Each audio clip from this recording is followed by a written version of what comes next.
now, once more, a continuation of the lesson, part 2, which continues from where we ended last time. Last time we saw the different branches of geomorphology: structural, dynamic, and applied geomorphology. So now we are going to continue with geologic time scale. Geologic time scale is actually a record of natural history of the earth from a chart, on a chart or a table, a natural history of the earth. This natural history of the earth is actually structured periodically. These periods are aeons, eras, periods, and epochs.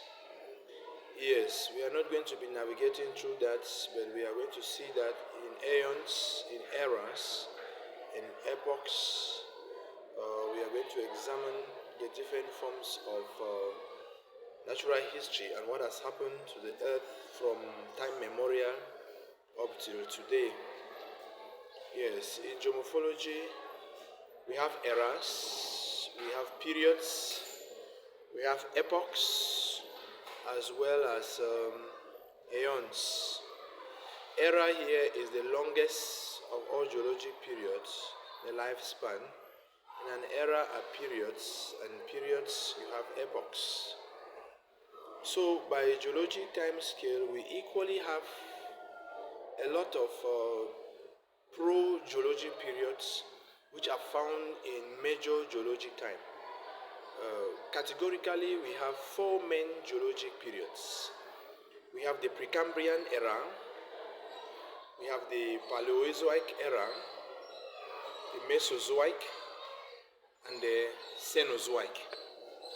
Yes, we start with the Precambrian. The word Cambrian means life. And so when you hear of Precambrian, it means before life.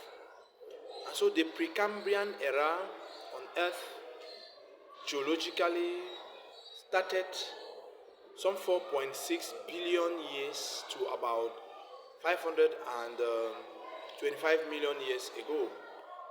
It is the longest of all the geologic periods. The Precambrian era is the longest of all the geologic periods, but with the least of all geologic, climatic, and biological happenings on the Earth. Yes, the one thing you need to know about the Precambrian era is that there was no life on the Earth, be it aquatic or terrestrial life. There wasn't anything of that sort. And it is the longest of all the geologic periods. Yeah, it's very, very, very colossal. It's very big. It's a period that covers from 4.6 to about 525 million years. This period actually saw the existence of magmatic oceans. Yes, magmatic ocean. Instead of the rivers and oceans that we have today, those areas were filled with magma. Yes, the areas were filled with magma, and this period, one thing that you have to know about this period is just the existence of some ancient rocks and old fold mountains that we have today. So you look at the geologic period, the Precambrian era, very little is known about fossils that existed during this period. The reason is that there was no life during the Precambrian era. So the major thing that you need to know about Precambrian era is that it is the longest of all the geologic periods. Yes, but during this period there was no aquatic, no terrestrial life. All we had was just old fold mountains and old rocks that were formed. Far from the Precambrian era, we have the Paleozoic era. The Paleozoic era, by periods from 525 million to about 225 million years ago, the Paleozoic era, it's a period that we are going to equally be looking at the geologic, the climatic, and biological characteristics, yes, of this period. More about this period geologically is the existence of the superlarge continent. Yes, the greatest, most superlarge continent as postulated by the German geophysicist Alfred Wegener. The existence of the Pangaea. The Pangaea was a super large continent that existed during this period. So during this period, the continent that we have today were once just a super large landmass called the Pangaea, surrounded by an ocean called Pantalesa. Yes, and during this period,